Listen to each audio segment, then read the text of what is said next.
Omega, a legacy forged through decades of meticulous craftsmanship, innovation, and unwavering dedication to quality. Let me break that down. Each Omega Speedmaster is a testament to hundreds of hours of conscientious labor, Swiss-made movements, hand-assembled by skilled artisans, rigorous testing enduring extreme temperatures, magnetic fields, pressure tested for the vacuum of space as well as the depths of the ocean.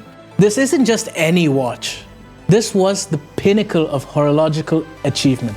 Worn by the Apollo astronauts on the moon and trusted by 007 himself. Your watch. How strong is it? Fairly strong. We haven't had the time to test it properly, just be careful. This is gonna go brilliantly. I thought you two would get along. And then this. The Omega Swatch MoonSwatch, partnering with Swatch. The brand that made those awful plastic, colorful watches we all went mad for in school. Swatch. I want my Swatch. A marketing phenomenon, a cultural obsession, or more arguably, a cynical manipulation of consumer desire. Let's dig deeper.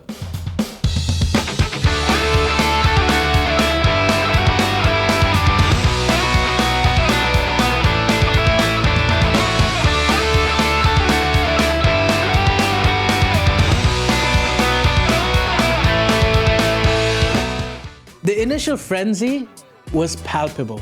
Social media exploded. Lines snaked around the block, filled with people who probably couldn't tell a chronograph from a chronometer. If those words are alien to you, here you go.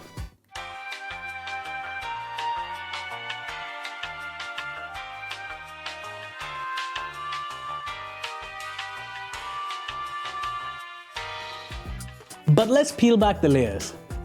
Was this genuine desire or a collective panic, fueled by the social media and the ephemeral nature of hype? The Swatch Group reaped the benefits as the company increased its net income by a whopping 18.5% by the year of 2022, while securing a 503 million Swiss franc operating profit, a 21.1% increase from the previous year.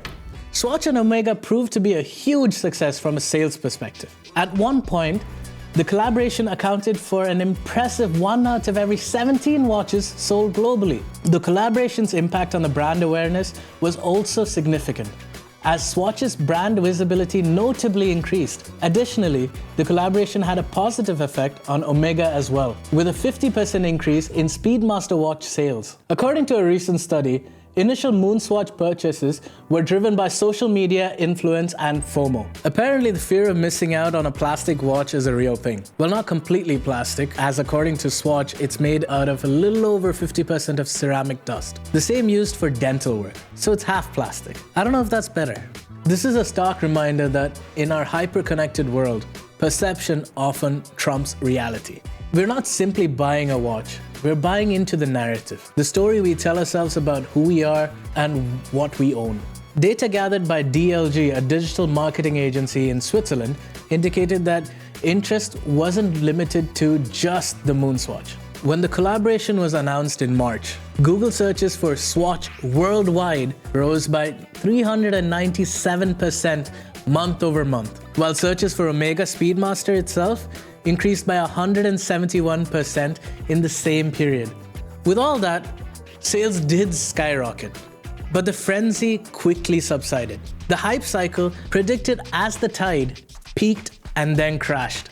A study by Hootsuite revealed that a 30% decline in social media mentions and a 20% decline in online search interest within 3 months of the launch. The novelty wore off. The exclusivity, such as it was, evaporated. The MoonSwatch, once a symbol of status, became just another watch. By doing a little bit of digging, although the brand has increased in sales, how has it fared to its counterparts? Let's look at the turnovers of the Omega brand.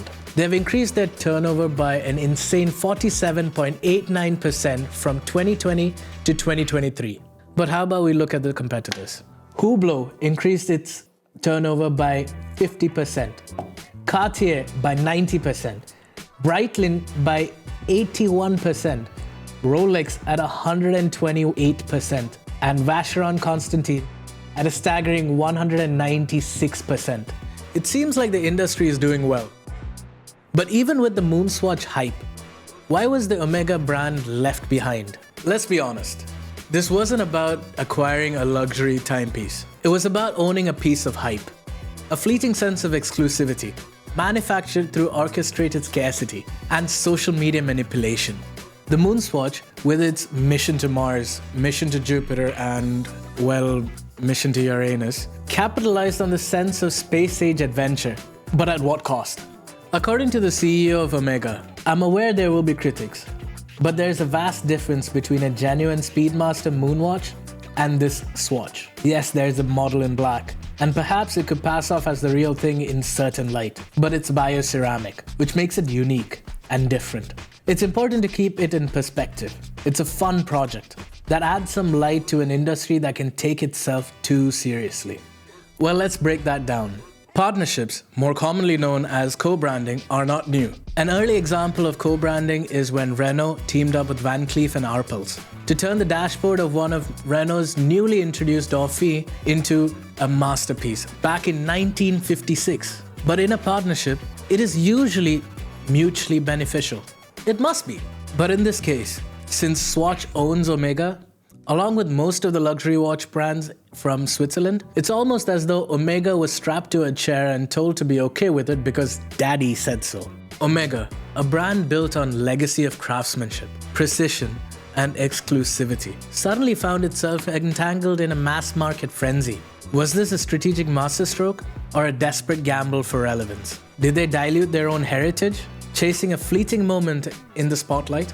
A recent study found that 25% of existing Omega owners expressed dissatisfaction with the MoonSwatch collaboration. Furthermore, data from Watch Charts, a popular price guide for the luxury second-hand market, suggests a potential decline in the resale value of popular Omega watches, possibly indicating a shift in consumer perception and a potential impact on the secondary market for the Omega timepieces.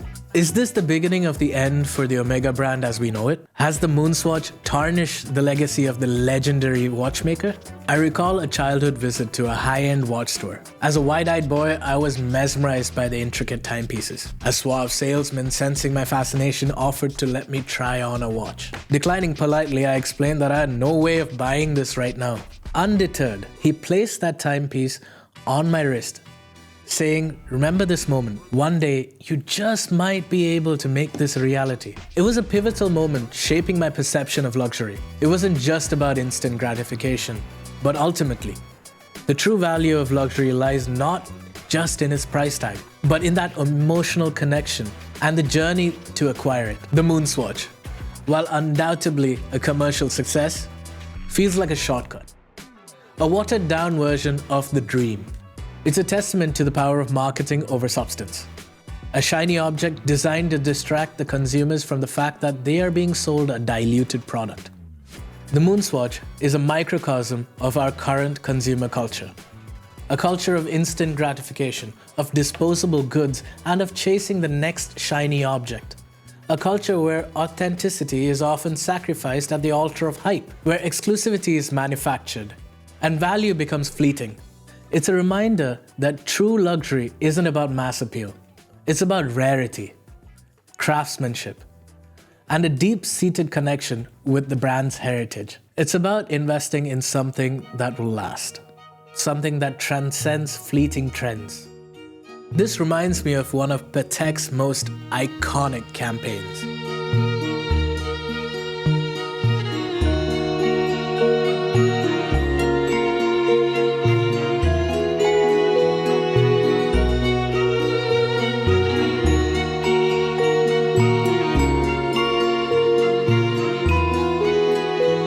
Gives me chills just thinking of it. The MoonSwatch raises critical questions about the future of luxury. In a world of instant gratification, where exclusivity is increasingly elusive, what does it truly mean to own a luxury item? Is it about possessing the latest, most coveted item? Or is it about appreciating the artistry, the craftsmanship, and the history that goes into creating something truly exceptional? The MoonSwatch may have captured the world's attention, but it also serves as a cautionary tale, a reminder that true luxury is not about mass appeal. The MoonSwatch, a marketing phenomenon, a cultural sensation, or a potential death knell for true luxury. In the pursuit of short-term gains, brands risk diluting their heritage and alienating their most loyal customers. What are your thoughts? Is this the future of luxury, or a fleeting blimp on the radar of consumerism? Let the debates begin.